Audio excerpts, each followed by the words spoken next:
Bonjour à tous, bienvenue sur ma chaîne. Aujourd'hui, je vais vous présenter une recette de pain brioché salé, mais vous pouvez très bien la faire en version sucrée.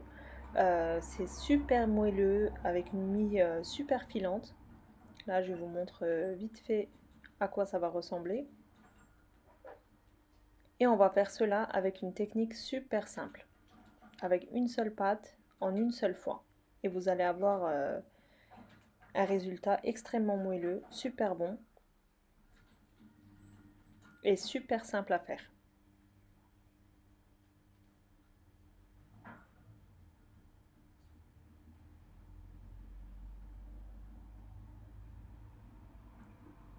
Là, je vais vous montrer l'intérieur aussi pour que vous puissiez voir à quoi ça va ressembler. À peine que je touche que c'est super moelleux et ça s'effrite super simplement. Vraiment super moelleux. Vous pouvez très bien les faire en plusieurs quantités et les congeler. Une fois sortis du congèle, ils sont super moelleux comme si vous venez de les faire. Si vous le souhaitez, vous pouvez les réchauffer légèrement au four 5 minutes. Super bon. Donc maintenant, on va passer à la pâte. Pour ceci, je mets un verre d'eau bouillante dans mon saladier. Je mets de l'eau bouillante car ça va égaliser la température avec le reste. Donc ensuite, j'ai rajouté un verre de lait. Mes verres mesurent 200 millilitres.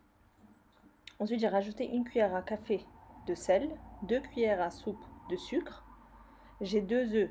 Le blanc, je le verse dans la pâte et les jaunes, je les réserve pour la dorure. Ensuite, j'ai un petit verre de 125 millilitres d'huile. Je l'ai rajouté. Et comme au début on a mis de l'eau bouillante, la température est idéale. Mais vous, si vous souhaitez, vous pouvez réchauffer tout ça. Il faut que ça soit tiède pour que la levure soit active. Ensuite, je verse un cube de levure fraîche. Si vous le souhaitez, vous pouvez utiliser de la levure déshydratée, un paquet ou alors une bonne cuillère à soupe.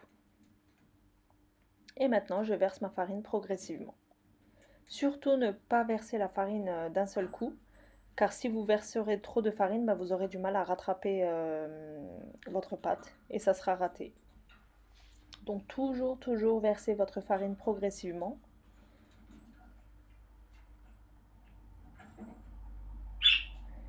Surtout vers la fin, quand vous voyez que la pâte commence à se ramasser, rajoutez 1 à 2 cuillères à chaque fois de farine. Surtout pas beaucoup. Et vous pétrissez bien. Là, moi, je l'ai fait à la main, mais vous pouvez très bien faire avec un robot. Ça sera même plus simple. Là, je l'ai bien pétri au moins 5 minutes. C'est une pâte assez molle, souple, élastique, qui colle légèrement au doigt. C'est ce qu'il faut.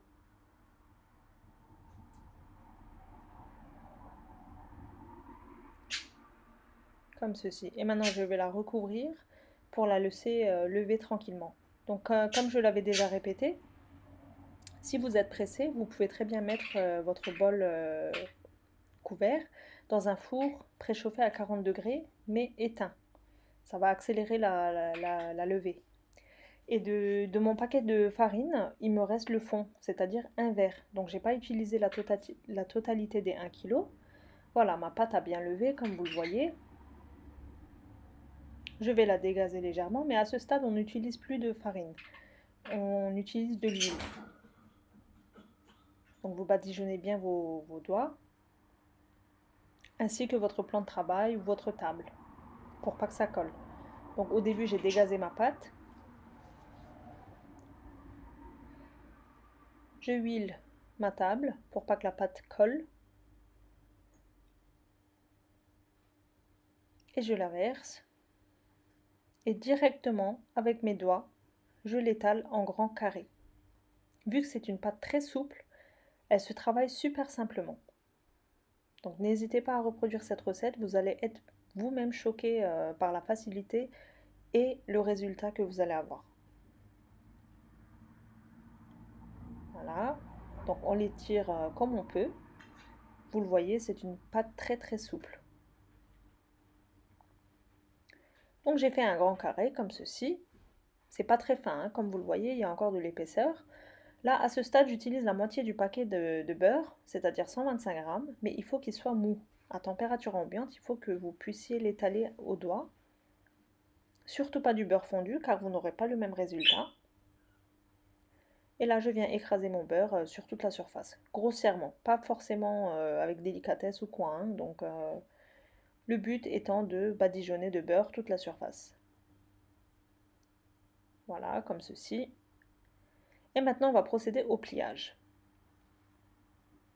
Donc, regardez bien les étapes, c'est tout simple, mais c'est une petite technique en fait. Donc là, je rabats au milieu, un côté, j'égalise bien les bords aussi. Je remets un petit peu de beurre sur la surface. Je l'étale grossièrement car l'autre côté que je vais fermer, elle a déjà du beurre. C'est grâce au beurre qu'on va obtenir des multicouches de pâte en fait, on va dire ça comme ça. On va obtenir le feuilletage. Là, j'ai refermé l'autre côté. Je l'étire légèrement. Et comme vous voyez, il y a des bulles. Ça, c'est signe que votre pâte est réussie. Je l'étale en longueur aussi. Je remets de nouveau du beurre.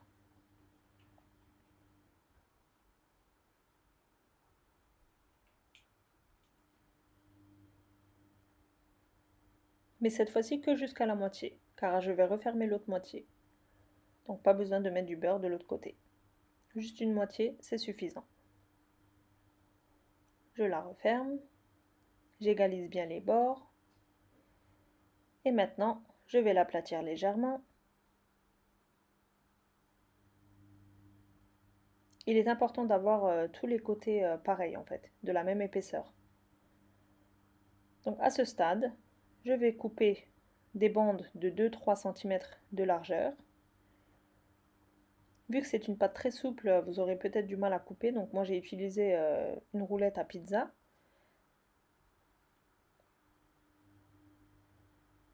Ne les coupez pas trop fin ni trop épais, donc comme je disais, comme sur la vidéo, 2-3 cm c'est suffisant.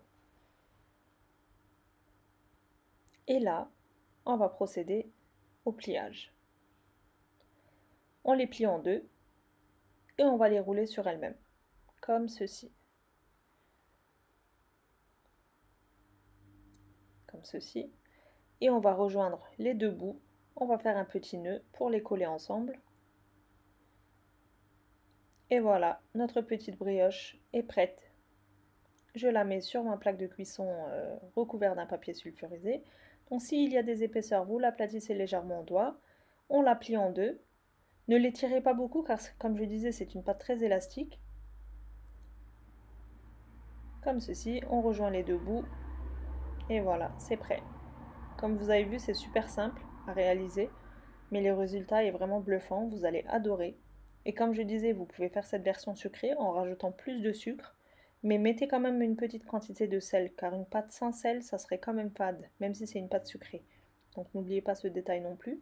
Si vous voulez faire en version sucrée, rajoutez, je dirais, la moitié d'un verre de sucre, un minimum. Après, tout dépend de comment vous aimez la version sucrée, quoi. Plus ou moins, c'est à vous de doser le sucre.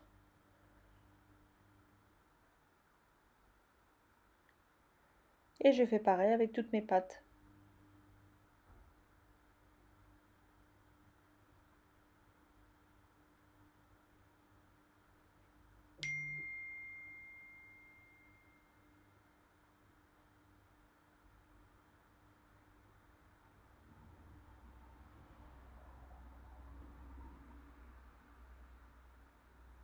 Comme vous le voyez, on voit déjà le feuilletage qu'il y a entre les couches. Je vais les laisser pousser à peu près 15 minutes recouverts d'un torchon sur la plaque de cuisson avant de les enfourner.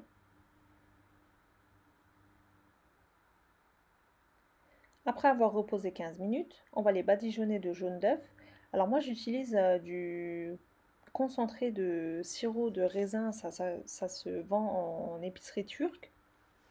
Mais c'est juste pour la coloration en fait, donc c'est pas très important. Vous mélangez bien vos jaunes d'œufs et vous versez, vous badigeonnez vos pains avec à l'aide d'un pinceau.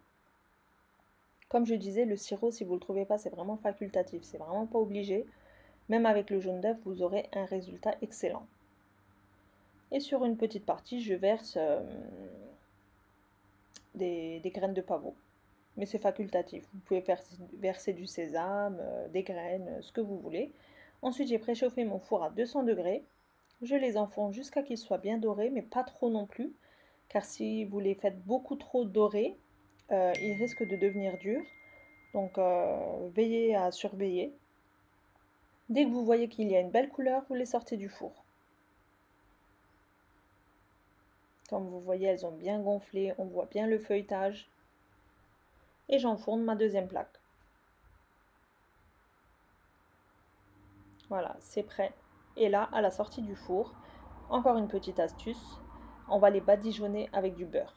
Cela va les rendre plus brillants et encore plus moelleux. Et au niveau du goût, ben, je vous explique même pas.